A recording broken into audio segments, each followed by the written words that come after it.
Salut les amis, on se retrouve aujourd'hui pour faire la carte d'identité de votre cheveu et du mien aussi. Stop, je t'arrête là dans ton visionnage et dans ta vidéo pour te dire de prendre une feuille et un stylo ou sinon ton portable en mode bloc-notes, comme tu veux, parce que là, ce qui va suivre, c'est de t'aider à adapter ta routine, mais aussi, moi, à adapter mes vidéos. Alors, je t'attends en commentaire. Je te laisse reprendre. Pourquoi je vous propose cette expérience? Tout simplement parce que il y a déjà quelques vidéos de cela, je crois qu'il y a un an, je vous avais expliqué comment comprendre votre cheveu et je vous avais donné plein de pistes en vous disant que peut-être un jour je ferai avec vous la carte d'identité de votre cheveu. Pourquoi c'est important de faire ça? Parce que je reçois des mails en ce moment, notamment celui de Gaillou, qui me dit: Gracie, je sais pas comment tu fais pour avoir de si beaux cheveux, les laisser lâcher et tout, et ils restent beaux tes cheveux. Et je lui ai dit: bah viens sur ma chaîne, je vais essayer de t'aider comme je peux et regarde mes vidéos et on en discute ensemble. Et je me suis dit, pourquoi je ne ferai pas avec vous finalement cette carte d'identité du cheveu pour vous expliquer comment à la fois moi je m'y prends pour dompter et garder une hygiène de vie du cheveu, et en même temps, vous, si vous participez et que vous y répondez là en commentaire, je pourrais vous apporter un avis un peu plus personnalisé et aussi vous faire des vidéos qui ressemblent un peu plus à ce que vous avez besoin. Par exemple, j'ai 90% des personnes qui regardent mes vidéos qui ont les cheveux très peu poreux. Eh bien, j'essaierai de faire un peu plus de vidéos sur ce sujet-là et savoir comment lutter contre ça. Ou inversement, enfin bref. Tout en gardant bien sûr ma nature de cheveux parce que moi j'ai pas le choix, j'ai des cheveux que j'ai et je fais des soins aussi qui sont en rapport avec ce que mes cheveux ont besoin. Donc on commence tout de suite. Ce qu'on veut savoir, c'est quelle est votre texture de cheveux et quel est le type de cheveux. La texture, vous avez le choix entre fin, moyen ou épais. Les miens, ils sont fins, mais il y en a beaucoup, ce qui donne cette impression de masse. Ensuite, le type. Rappelez-vous, je vous avais déjà fait cette vidéo là pour définir le type de votre cheveu. Est-ce qu'ils sont lisses? Est-ce qu'ils sont ondulés, bouclés, frisés, crépus? C'est avec ça qu'on nomme le A, le B, le C, le 1A, le 3A, le 3B, le 3C, etc. Rapidement, je vous mettrai de toute façon toutes les vidéos qui vous permettent de vraiment bien tout définir si vous ne savez pas trop quoi choisir en barre d'infos. Les miens font partie de la catégorie bouclée, donc la 3. Et ils sont frisés quand même parce que c'est la catégorie 3C. J'ai des boucles très serrées mais qui restent quand même assez loose. Ensuite, il faut définir votre porosité. Quelle est-elle? Est-ce qu'elle est faible, forte ou sinon moyenne? Pareil, j'ai fait une vidéo là-dessus. N'hésitez pas à jeter un petit coup d'œil. Moi, ma porosité, elle est faible. Ensuite, on va tester l'équilibre entre les protéines et l'hydratation. Moi, j'avais un équilibre qui était ok. J'ai refait le test il n'y a pas longtemps.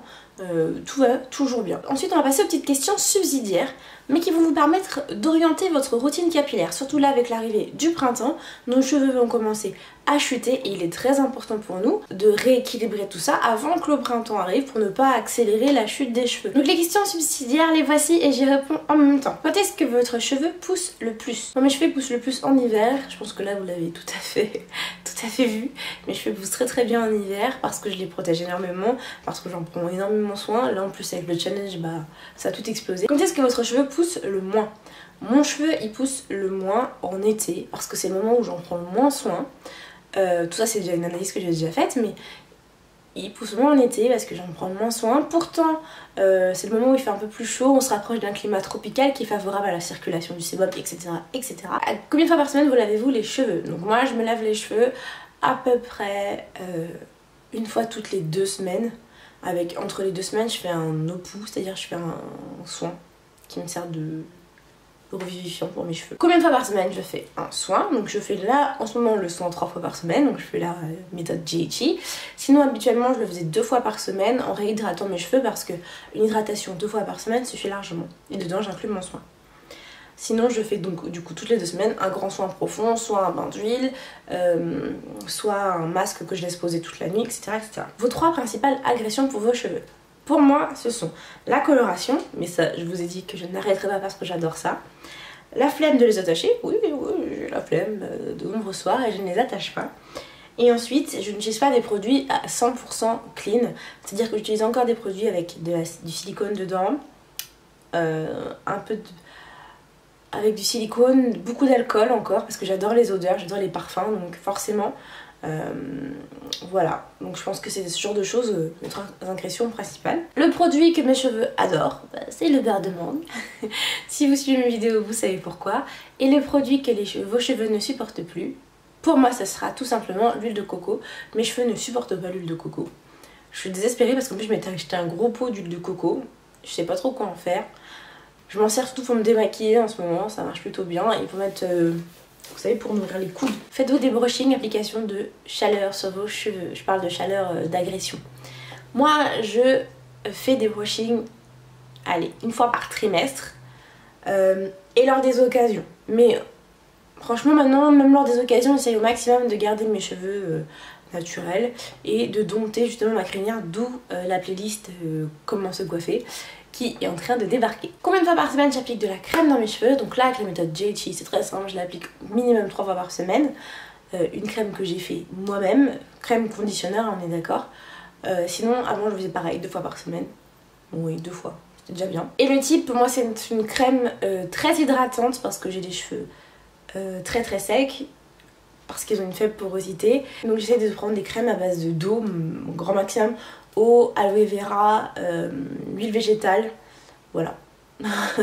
Et je complète avec peut-être quelque chose de nul de kératine, une base de kératine aussi dans mon produit pour justement garder l'équilibre protéines hydratation. N'hésitez pas tout de suite à remplir les petites questions, elles se trouvent dans la barre d'infos. Vous mettez ça en commentaire, moi je lirai bien sûr toutes vos réponses. Si vous avez des questions particulières sur votre type de cheveux et comment vous devez le traiter, n'hésitez pas à me le dire avant que moi je voie mes réponses à mes questions. Donc voilà, avec toutes ces informations là, je sais moi quelle routine je dois appliquer. J'ai donc des cheveux fins, donc pas de produits très gras. Non. J'ai les cheveux bouclés frisés, donc ça veut dire que je ne dois pas forcément porter le même soin que les cheveux vraiment crépus frisés. J'ai une faible porosité, donc il va falloir penser à utiliser de la chaleur avant de faire mes soins, sinon ça ne va pas du tout rentrer dans les écailles.